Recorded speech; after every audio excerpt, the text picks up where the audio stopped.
Hi, Steve. It's good to see you. Oh, I can't really see you, but you can see me. Anyway, it is your favorite ex-brother-in-law. So I'm going to teach you how to play guitar because you asked, and I will show you. So that little thing I just did there. Look at the simplicity of this.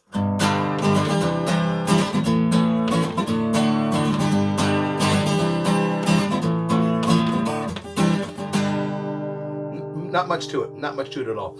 Thing about guitar is just think foundation. You build a foundation strong enough, you can build on it very well. If it's a weak foundation, you can't build. Man builds his house on the rock. You know how that goes. Yeah, scripture. Yeah, Mr. Pastor Pence. All right. So here's what you do. I'm going to show you the seven basic chords. No, I'm not going to show you that right now. We can do that some other time. Some of the simpler chords, the worship chords.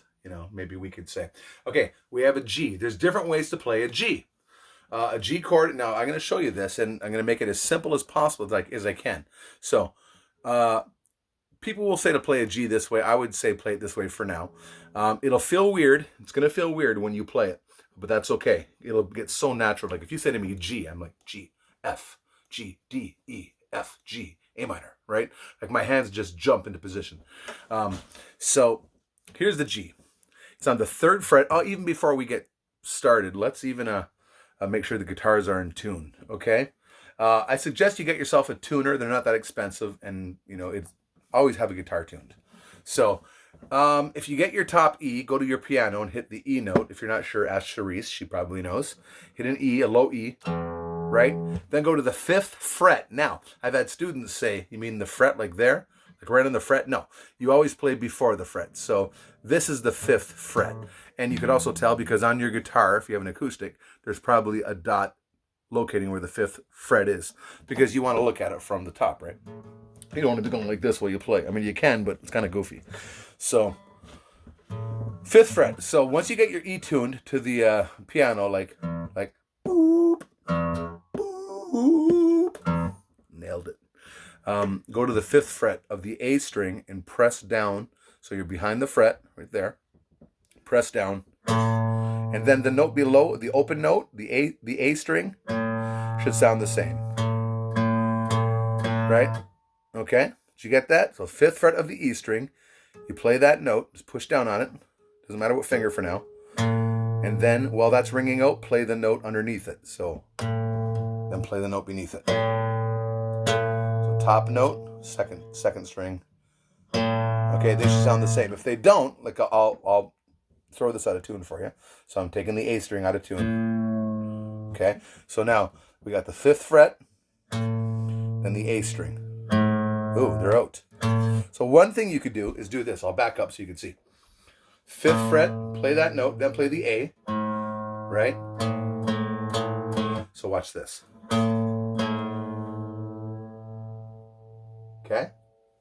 And what I did is I tuned the A string. This is the A string here.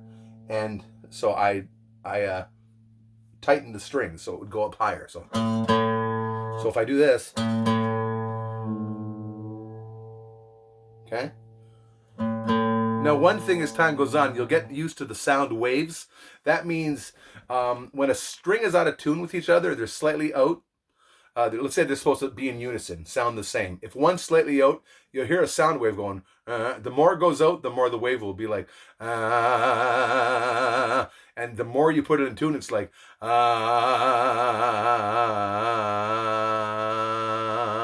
And then it's one smooth wave, okay? You'll understand that more as we go. So, next string you tune. Go to the 5th fret again. Now that you got the A string tuned, go to the A string, the second one. So you have E, A, D, G, B, E. Those are the names of your strings from top to bottom.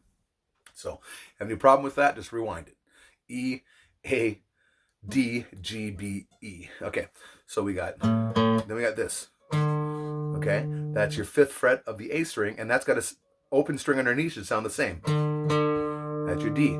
So I'm going to purposely put the G out, the open G string out, okay? The G string is something you should not wear in church because it looks weird, and there's been times where people would say things like, keep in the spirit, I got to go change my G string, and then realize what they said. It's hilarious. So, not me, but Anyway, so here we go. So here's the G. Well, here's the D string, 5th fret, which is the note is G. That's the sounds make. That's a G. So now your G has to sound like that. So 5th fret D string, then G. Oh, it isn't tuned. Shoot. Okay, let's try it again. So, okay. Oh, it's out. See? Now you can cross over and go. You know, that could be difficult. I just kind of remember the note.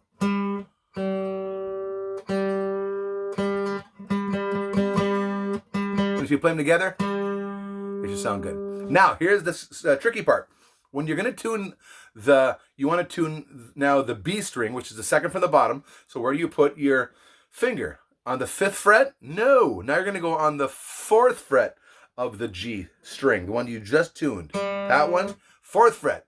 Then you tune your B. Now, I don't know if you notice, it's a little bit high. So.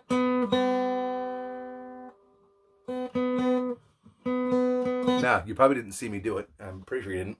But when you're tuning down a note, right, stretch the string. This will make more sense as time goes on. So if I'm up here and I go, right, too high, 2nd note is too high, right? Even the visual to help you hear and see that. So watch. Now I tuned it down, but now I'm going to stretch that string. What? I'm just going to pull on it. Okay? And it might go down a little more.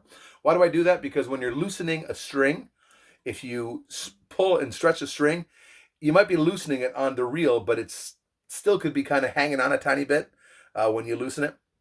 And this is, again, something you'll probably do, very possibly do as time goes on. But the B string, I just kind of give it a little. Because you may loosen it, but it doesn't necessarily mean that string's going to stay in tune because, yeah, like I said, it might not really be loosening as much as you think it is. So, again, that'll make more sense as time goes on. Don't get caught up in that. And then, of course, we're going to tune the last string. You go back up to the 5th fret on the B string now because you want to tune the string below it. You're always tuning the string below. Once you get that top string, 5th fret, 5th fret, 5th fret, 4th fret, and then 5th fret to tune the bottom string. Too high. See? It's always best to tune up to a string. I would suggest if you go like this, that's too high, bring it down, and then tune up.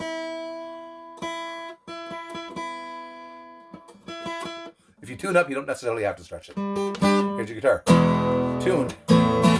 So now let's do the chords, like I said. We're only 8 minutes into the video, and that's great. We learned how to tune the guitar. Really important, because otherwise, no matter how well you play, it's going to stink because it'll be out of key. And plus, if you're going to play with other instruments, make sure you use a tuner, because you may think you're tuned to C, and you might be like here, but you could be slightly not, like, let's say here's your C note, and you go on a piano, they play a C, and theirs for some reason sounds like this. It's not really up there. It's kind of in between the two notes, and that's bad. So you got to make sure that you tune to a tuner so that when a piano plays along with you, when you guys both play a C chord, it'll sound really nice. So here we go. So C chord. Now watch. Oh, let's do that G I said first. So the G. Ring finger on the 3rd fret of the top string, the E string. 2nd finger on the 2nd fret of the B. Probably feels really weird and awkward. That's okay. Then you baby fingers. It's going to feel weird, but that's okay. Just if you have to bend your wrist, whatever you got to do. Baby finger on the bottom string, okay? That's you, and then you play all the strings. Now yours might sound like this. I can see that happening. A lot of my students that happen. It's okay. Don't worry about it. Play anyway. Don't let anything stop you from playing. Just play. Your fingers will get it. Your brain and your fingers will connect. But if you find it going, see if you can figure out also why it's doing that. Maybe you're not pushing down hard enough on the string. And it might feel that you have to really push hard at first. Oh, right? That's okay. You'll get calluses. My fingers never bled. People say, oh, yeah, your fingers will bleed. No, they never did. They look like chopped liver, and they would hurt if I stopped after 4 hours of practicing, took a break and went to play 15 minutes later, be like, ow. But that's okay. And my fingers, you can see, they look normal. They're not weird. but that's 40 years of playing. But it didn't take long for my fingers to get used to playing. Maybe what? I don't know. Not even a year, maybe. I don't know. Maybe even way before that. I don't remember. I just know that I can play for hours and there's no pain. So, and it's like easy. Like I put my hand on the guitar, it just sings notes, because they're just used to know where to go. Okay.